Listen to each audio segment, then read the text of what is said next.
연리시장 작전타임 시간입니다. 토마토 투자자분과 함께 작전타임 시간 가져보겠습니다. 정종현 운영력과 함께하겠습니다. 안녕하세요. 네, 안녕하십니까. 네, 시장은 지금 코스피 약간 좀 힘이 좀 빠지고 있네요. 네. 지금 강보합권의 움직임. 코스닥은 뭐 제약주들 선전과 더불어서 오름세가 유지가 되고 있는데요. 오늘 작전명 어떻게 준비하셨죠? 뭐 이번 주 흐름을 보시면은 굉장히 변동성이 강했죠. 물론 이제 아래쪽 변동성이 더 강하긴 했습니다만 이러한 장에서 결국에는 수익률을 지키고 잘 살아남기 위해서는 중요한 거는 뭐 한 가지밖에 없는 것 같습니다. 그래서 오늘 작전명은 실적이 변동성을 회피할 무기다라고 말씀을 드리겠습니다. 네, 실적이 변동성을 회피할 무기다. 역시 뭐 실적 시즌에 실적이 가장 좀 중요할 것 같은데요.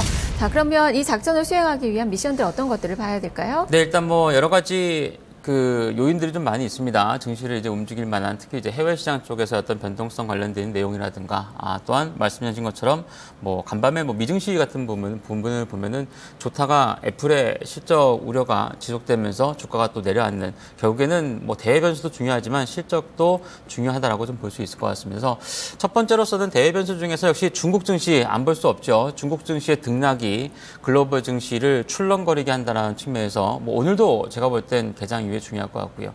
두 번째로서는 뭐 오늘 또 3주차네요. 예, 그리스 협상과 관련되어 있는 부분, 그리고 오늘 밤에 있을 이란의 제재 협상과 관련되어 있는 부분도 단기적으로는 영향력을 좀 미칠 가능성이 크다라고 볼 수 있을 것 같습니다. 마지막으로선 삼성전자와 애플의 동병상련, 역시 실적에 대한 우려가 전체적으로 좀 안 좋다라고 하는 것도 중요하게 보시면 좋을 것 같습니다. 네, 자 그러면 먼저 첫 번째 중국 증시부터 살펴보죠. 중국 증시의 뭐 영향력이 지금 전 세계로 네. 지금 퍼지고 있어서 뭐 증시뿐만 아니라 금융시장, 채권시장, 뭐 상품시장, 지금 뭐 실물 경제까지도 영향을 미치고 있죠.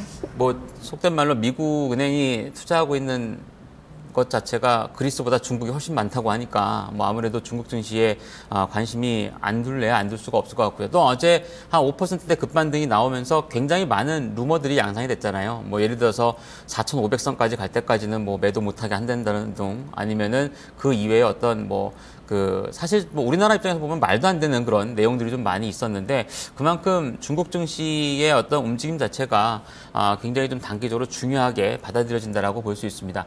최근 나왔던 정책 상황에 있어서의 흐름을 보면은 뭐 사실 주가가 계속 떨어지는 것도 말이 안 될 정도로 증시에 호의적인 정책들이 많이 나왔고요. 또한 7월 중에 추가적인 금리 인하와 지급준 비율, 금리는 약간 25bp, 그리고 지급준 비율은 50bp 인하 가능성까지 대두가 되고 있을 정도로 증시를 어떤 부양시키고자 하는 의지가 상당히 강하다 볼 수 있겠는데, 문제는 제가 볼 때 중국은 심리와 분위기인 것 같습니다.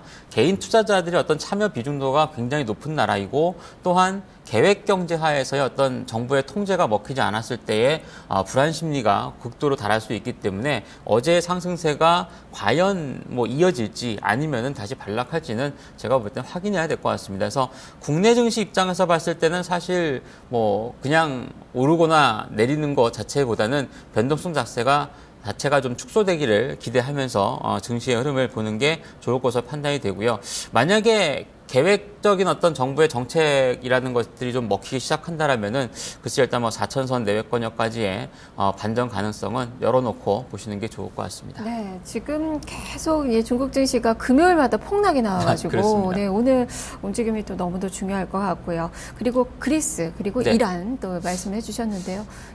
하나는 기대가, 하나는 또 지금 불확실성이 조금 더 높아지고 있어요. 사실 두 개 다 아직은 뭐 불확실인 것 같아요. 뭐 이란 같은 경우도 이번 주에는 이제 사실 유가가 한 차례 한 7% 급락한 날이 있잖아요. 당시에는 이제 제재 해제가 경제 제재 해제가 무난하게 이루어질 것처럼 얘기를 했다가 또 하루 이틀 지나니까 뭐 아직까지는 좀 하면서 이제 갸우뚱하는 그런 국면이 나타나고 있기 때문에 과연 오늘 또 협상이 될지, 아마도 이 부분은 협상이 되었을 때 이란의 석유 수출이 자유로워질 수 있다라고 하는 부분이 유가의 어떤 하락을 이끌어낸다. 이미 한 차례 영향을 주긴 했습니다만, 뭐 추가적으로 뭐 7%씩 아니라고 해도 추가적인 하락에 대한 개연성이 있다라면은 결국엔 우리나라 뭐 원유 관련돼 있는 정유업체라든가 화학업체라든가 영향을 줄 수밖에 없지 않나 보여지기 때문에, 특히나 우리나라 코스피 지수의 역사적인 흐름을 봤을 때는 유가가 급락하거나 하락한 날, 지수가 올랐던 날이 별로 없습니다. 뭐 그렇게 본다라면은 조금 중요하게 봐야 될 것이고요.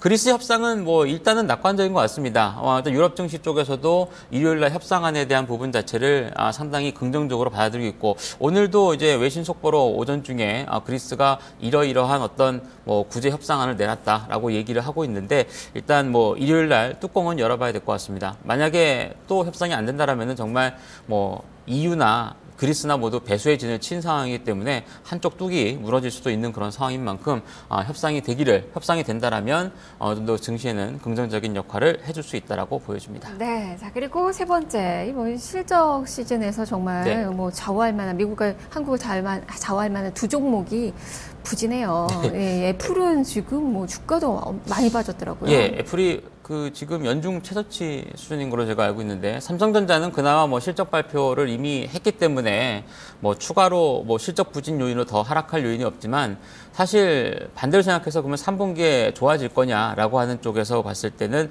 그다지라고도 생각을 해볼 수 있을 것 같습니다. 애플도 제가 볼 땐 거의 마찬가지가 아닌가. 그나마 삼성전자는 스마트폰뿐만 아니라 뭐 반도체 사업부라든가 다른 사업부가 있기 때문에 여기서 버티고 있지만, 애플은 사실상 이제 스마트폰 쪽에 거의 집중화되어 있다라고 하는 부분이 아무래도 주가에 악영향을 미치고 있지 않나라고 좀 보여집니다. 특히 미국도 중국이나 그리스와 관련되어 있는 어떤 대외 변수에 묻혀서 그렇지, 어차피 지금이 1분기 실적 발표 시즌이기 때문에, 또한 뭐 이번 달에 금리 관련된 뉴스도 나올 수 있겠습니다만, 근본적으로 실적 발표 시즌에 실적이 안 좋다라고 하는 것은 양대 시장에 모두 크나큰 부담이 될 수밖에 없는 그런 상황이 되지 않나라고 좀 보여집니다. 그래서 뭐 이들의 어떤 지수 영향력이 양대 국가에서 좀 높다. 뭐 우리나라 삼성전자도 높긴 하지만 그렇다면은 결국엔 이것들을 제외한 나머지 업종군들 내진 종목군 쪽에서 실적주를 좀 찾아보시면서 대응하시는 게 좋을 것으로 판단이 됩니다. 네, 자 그러면 이제 전략을 살펴봐야죠. 레이더망에 걸리는 종목들 어떤 종목이죠? 네, 오늘 세 종목 말씀드릴 건데요. 첫 번째는 현대중공업이고, 두 번째는 사조산업, 세 번째는 코나아이입니다. 현대중공업은 오늘 뭐 증권가에 좀 비교적 낙관적인 리포트도 나오긴 했습니다만, 사실 1분기에 퇴직급여가 왕창 나가면서 당초 예상했던 흑자가 아니라 적자가 났었는데요. 2분기에는 무난하게 흑자에 대한 가능성이 높아지고 있습니다. 뭐 저도 몰랐는데 6분기 만에 흑자라고 하더군요. 오늘 주가의 상승도 그렇습니다만, 결국엔 그리스 관련 이슈의 어느 정도 해소 국면 자체가 주가에도 긍정적인 역할을 해줄 수 있다라고 하는 측면에서 중요하게 보시면 좋을 것 같고요. 사조산업은 최근에 뭐 사조그룹 주가가 워낙에 좋습니다. 오늘도 사조산업은 뭐 한 10만 5천 원, 6천 원권역을 달리고 있는데, 올해 영업이익이 전년 대비 한 80% 이상 크게 증가할 거라고 합니다.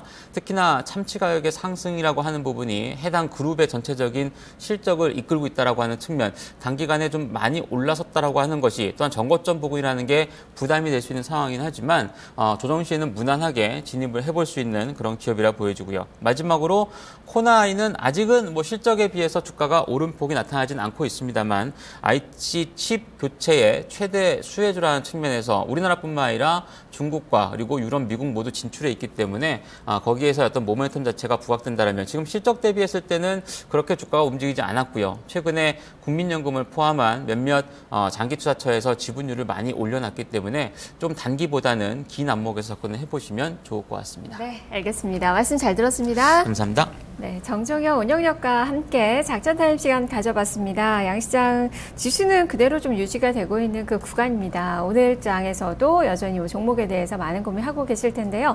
12시 증시 타파 시간에 포트폴리오 진단 시간이 마련이 되어 있습니다. 그때 종목 진단 또 신청을 하시면 되는데요. 지금 신청 접수 받고 있습니다. 서울전화 02-2128-3388번, 2128-3388번을 이용하셔서 지금 전화 주시면 12시에 진단 받아보실 수 있으니까요. 혼자 고민하지 마시고 빨리 전화 주시길 바랍니다. 자, 남은 시간도 성공 투자하시고요. 저는 월요일에 다시 찾아뵙겠습니다. 시청해주신 여러분 고맙습니다.